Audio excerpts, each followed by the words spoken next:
Bonjour tout le monde, 6e épisode du tennis à la maison. Aujourd'hui, j'ai un défi vraiment important, c'est de vous parler sérieusement d'un sujet qui m'a beaucoup aidé. Il s'agit de l'ancrage. Alors évidemment, vous allez dire sérieusement, oui, il peut le faire. Oui, je vais essayer de le faire. Alors l'ancrage au tennis revêt deux significations.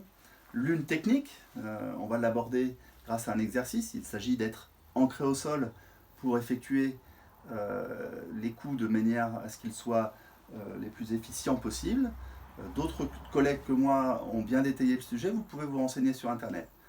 Concernant l'ancrage mental, d'abord je vous recommande un ouvrage, Tennis et concentration de Timothy Gallwey, et ensuite je vais vous parler rapidement d'une expérience qui m'a été donnée de vivre avec une personne qui s'appelle Stéphane, qui travaille dans un, on va dire qu'il est militaire tout simplement, dans des forces spéciales. Sans rentrer dans le sujet. Un jour, je rencontre cette personne avant un match de tennis. Et il me dit, est-ce que tu veux vivre une séance d'ancrage avant ton match? Alors moi, j'avais jamais entendu parler de ça. Je dis, bah oui, pourquoi pas.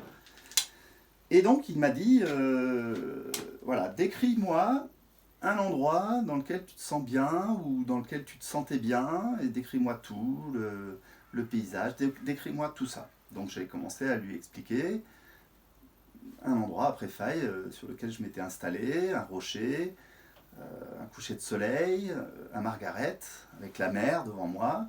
Et là, il m'a dit, décris-moi les odeurs. Et là, j'ai pris une profonde inspiration pour me souvenir. Et en même temps que j'ai pris cette profonde inspiration, il m'a dit, tu vois là, tu es en train de respirer. Donc ça, c'est déjà une bonne chose. Il faut que tu capitalises là-dessus. Donc en même temps que tu respires, je voudrais que tu fasses quelque chose comme un rituel avec ta raquette pour bien ancrer ça, pour ancrer cette respiration. Donc j'ai dit, bah tiens, je vais remettre mes cordes. Donc j'ai repris ma description et en même temps, j'ai dit, je sentais les embruns et j'ai pris une profonde inspiration. Cette profonde inspiration venait du ventre et il me l'a expliqué. Et comme j'avais déjà fait du yoga par ailleurs, ça m'a aidé. Ensuite, j'ai fait mon match.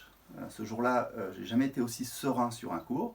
Donc je vous invite vous-même, et là j'ai essayé d'être concis, d'être rapide pour vous expliquer cela. Je vous invite, lorsque vous aurez le loisir de reprendre la compétition, à employer ce remède.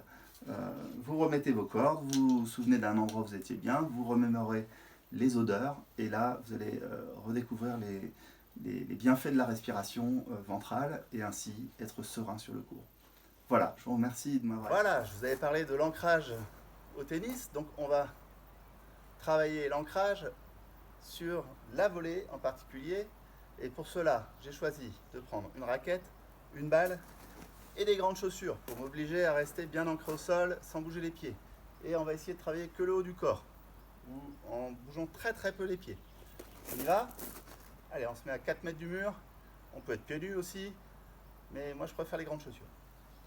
1, 2, 3, 4, 5, 6, 7, 8, 9, 10, 11, 12, 13,